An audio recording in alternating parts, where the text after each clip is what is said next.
สโยตักนี้คือสโย60và 60 mm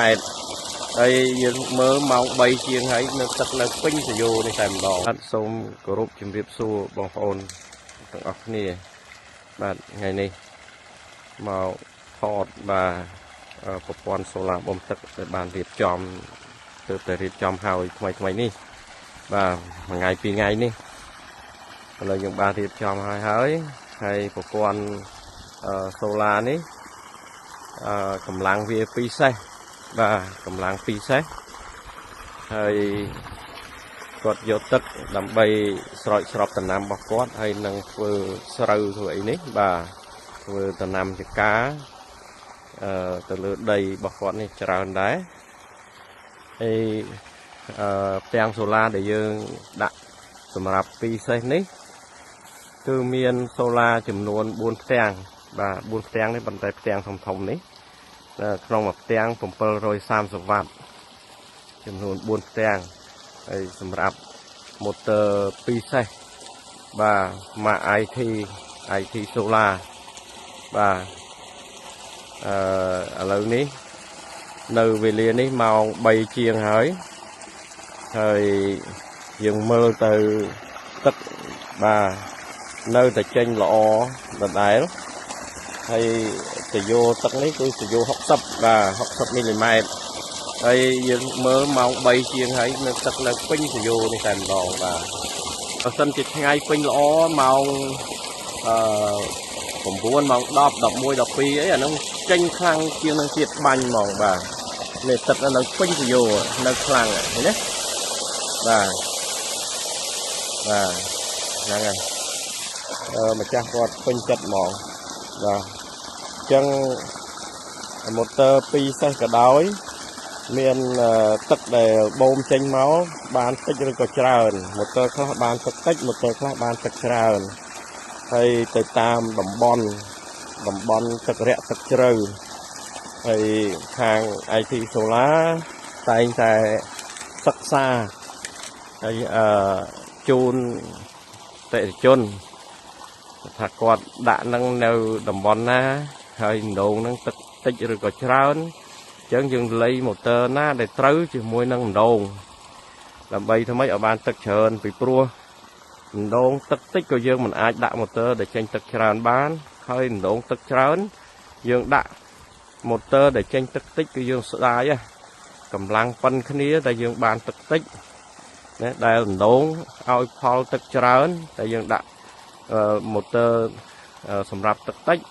អានោះវាខាតហើយម៉ូទ័រតែកាលណា2សេសដូចគ្នាតែកាលណាយើងរើសអត់ត្រូវអត់បានទឹកច្រើនចឹងទេបាទអត់បានទឹកច្រើនទេម៉ូទ័រនេះបើយើងដាក់មិនត្រូវទឹកចេញប្រព័ន្ធនេះវាស្មើនឹងម៉ូទ័រ3សេសឯនោះ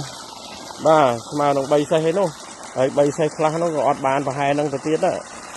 អញ្ចឹងបានថាការជ្រើសរើសសិក្សាតាមបែបបច្ចេកទេសគឺបានល្អបាទបានល្អហើយបានទឹកបានអីច្រើនទៅតាមតម្រូវការទៅតាមស្ថានភាពទីកន្លែងស្ថានភាពដង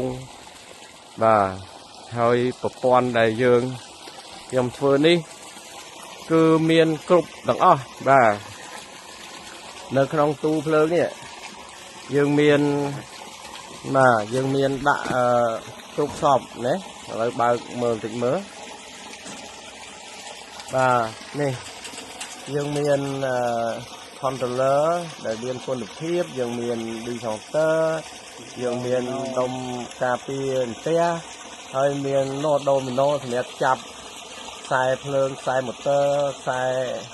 ម៉ូទ័រអីចេញមកដោយជាប់លាប់ល្អណាស់បាទជាប់លាប់ល្អណាស់ហើយយើងមកមើលមកក្រោមនេះទៀតហើយយើងមានខ្សែមកយើងបោះដេញដែកបាទចុះទៅដីអាហ្នឹងគេអាចជួយការពារប្រព័ន្ធហ្នឹងឲ្យយើងប្រើហ្នឹងបានយូរណាបានយូរហើយប្រព័ន្ធនេះគាត់ប្រើបាទមិនតិចឆ្នាំទេគាត់អាចប្រើបានយូរហើយយើងនៅតែផ្ដល់សេវាជូនគាត់តែមួយគឺការធានារយៈពេល1ឆ្នាំហ្នឹងគឺគាត់ ដឹងតែប្រើបានដោយមិនអស់អីទេបើខូចយើងដូរឬក៏ជួសជុលជូនគាត់វិញជួនគាត់ដោយឥតគិតថ្លៃហើយដល់ក្រោយពីការធានាទៅអាហ្នឹងខូចកន្លែងណាតិចតួចហ្នឹងក៏យើងអាចជួយគាត់ដែរមុំគឺយើងមិនគិតថ្លៃទេធ្វើម៉េចឲ្យការប្រើប្រាស់ប្រព័ន្ធសូឡាហ្នឹងគឺឲ្យបានយូរអង្វែងឲ្យបានចំណេញសម្រាប់ទាំងអស់គ្នាសម្រាប់អ្នកលក់ក៏ចំណេញអ្នកយកទៅដាក់ប្រើប្រាស់ហ្នឹងក៏ចំណេញដែរអត់ឲ្យចំណេញតែម្នាក់ឯងចង់ចំណេញតែម្នាក់ឯងទេគឺបានចំណេញទាំងអស់គ្នាបាទអញ្ចឹងបើបងប្អូនមានចម្ងល់ចង់ពិគ្រោះយោបល់តាក់ទងនឹងការដាក់ប្រព័ន្ធសូឡាបូមទឹកអីសូមតាក់ទងមកហើយបើត្រូវការខាង IT គឺជាខាងអ្នកបំពាក់ប្រព័ន្ធសូឡាដែលគួរឲ្យទុកចិត្តมันមានការព្រួយបារម្ភចំពោះការប្រើប្រាស់ហើយនឹងការដោះដូរការជួសជុលគឺយើងមានទាំងអស់ហើយដោះស្រាយបានទាំងអស់រាល់ប្រព័ន្ធសូឡាបូមទឹកខ្នាតតូចខ្នាតធំប៉ុណ្ណាក៏អាចធ្វើជូនបានដែរបាទឥឡូវហ្នឹងដូចជាអស់ហើយសូមអរគុណបងប្អូនទាំងអស់គ្នាដែលបានតាមដានវីដេអូនេះ